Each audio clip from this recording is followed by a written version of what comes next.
on the range of or low to high end, where you have a 20 gauge steel, then an 18 gauge steel, a 16 gauge steel, you have stainless steel, and then at the very top you have bronze and copper. You can pick what you want on your hamburger in America, then you can pick what you want your casket to look like and things like that. So there's a lot of options, and we just try to offer as many as we can. Would we be able to lift it, you and I, just oh, yeah, here? Absolutely. I don't know, got any muscles? Oh, man. So there's no one in here, is it? Right.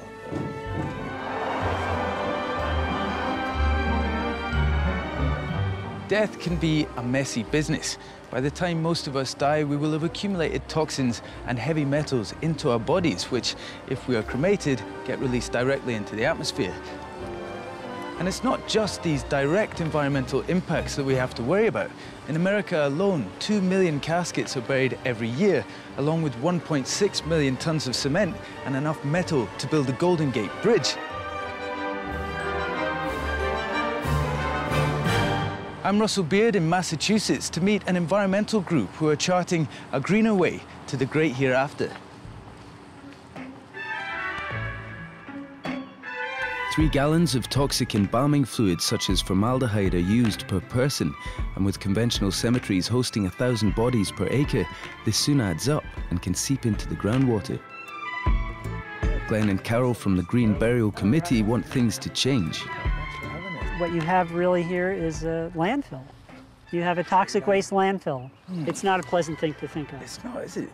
Alongside embalming, in the USA, coffins are set in a concrete liner called a vault. You can see the side of the vault right there, the cement side.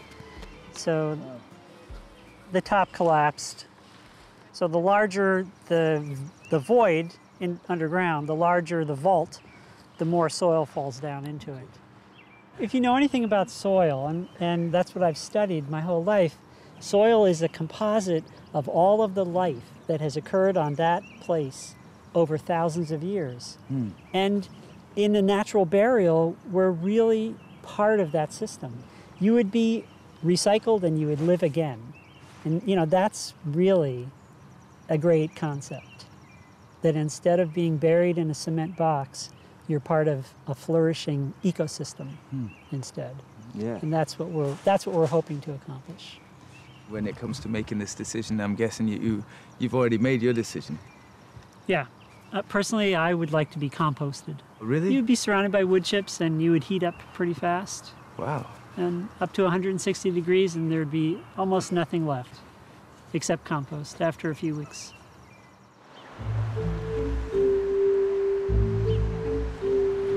So we've come to Arlington to meet Ruth FAAS. Now, she runs an environmentally friendly funeral home, and it's called Mourning Dove.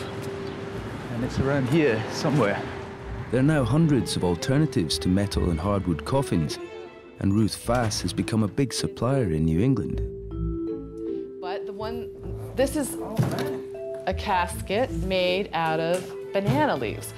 And I love the fact that this would be waste. This would just be wasted. Using all natural materials means that they break down in soil in no time at all.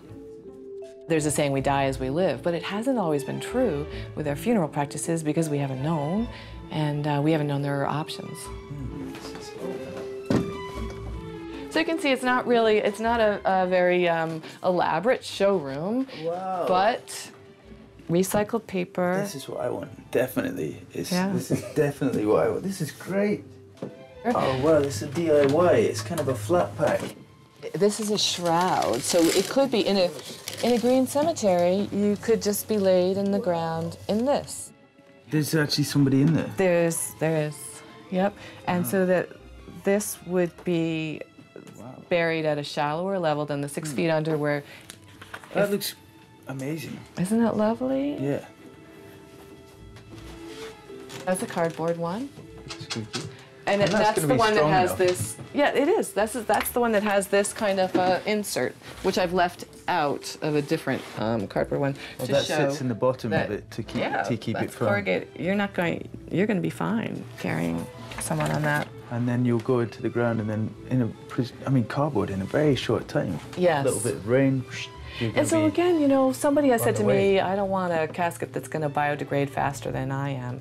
So, okay, I'm gonna, you know, respect that, and then, so maybe she would wanna go for wood or something like that, or the bamboo. But on the other hand, if it helps us think about we're going to die and we want to live our life now and prepare for that and make our peace with that, then that's a good thing. Hi, Eva. Welcome back. Thank you. Good. How are you? Okay. Here's Russell. Let me introduce you to Russell. Hello. Russell, this is Eva. Eva, Russell. How are you? Let's Remind me revisit of what. Eva wanted to show us a coffin that she'd picked out, a simple cardboard and wood carrying case normally used by crematoriums. Are you in the market for a coffin, Eva? I'm not in a hurry, as far as I know, but I'm certainly interested and been looking. You would fasten that. It's probably the lightest one too, isn't it?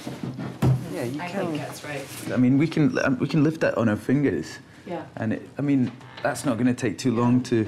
That's not going to hold up the process. Let's put it like that. It's pretty low tech.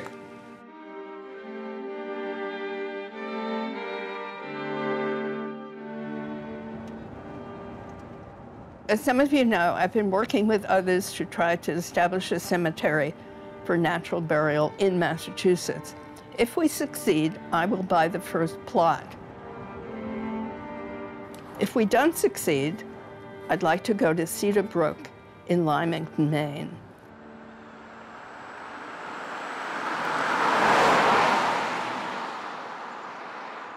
This is not like any other road trip I've ever been on, I have Why? to say, Eva. Well, we're going to find a funeral site. Oh, right. And yet it's a sunny day and it feels quite nice. Yeah, I might end up there. You might end up here. Do you think that it's a cause? I think it's a cause. Every year in the U.S., we bury enough concrete, because they insist on these grave liners, to pave a road from New York to Detroit. Huge amounts of formaldehyde, which is used in embalming. None of that stuff should go into the ground. Mourners may decorate the coffin, sing, play music, talk about the dead or their own feelings, the place, or whatever matters to them that day. I must admit, I wish I could be there. It sounds like fun.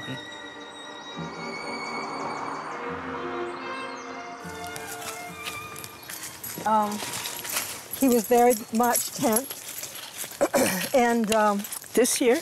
this is Peter's gravesite. But this year? Yes, he and I have been life partners for the last 15 years, just 2 months ago today.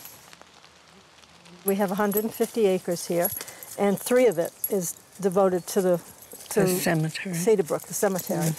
And How many do you have room for? Have you figured that out? No, it's not laid out in rows like you have in perhaps a regular cemetery. People come and select a site because they might like the way. A lot of people have selected sites along the stone wall. They like the, I don't know, the feeling of comfort. Some people like the fact that the sun is shining on a particular spot. And right up here, we have one woman and her husband selected a spot because they wanted to nourish a chestnut tree. It's wonderful to see the psychology of people selecting their final resting place. That's very nice there. I mean, to the naked eye, really, you'd have to look very carefully to see any signs that there haven't been any burials here at all. There are, I believe, 5 people buried right in a row here. That's a nice one, isn't it? What do you call that? Yeah, right, there's got its cap. I'm not sure what the cap is for. It's great, isn't it? Apart from this wall, you just wouldn't have a sense, really. It's just woods. It's just woods, isn't it?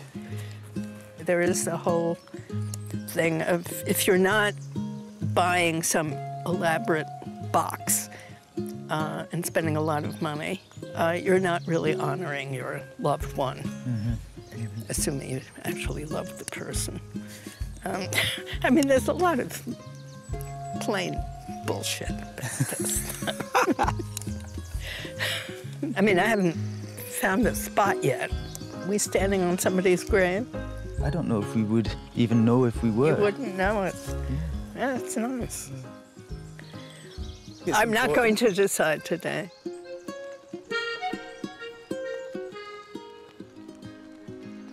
It's a fast-growing practice. There are now 37 natural cemeteries in the US and over 200 in the UK.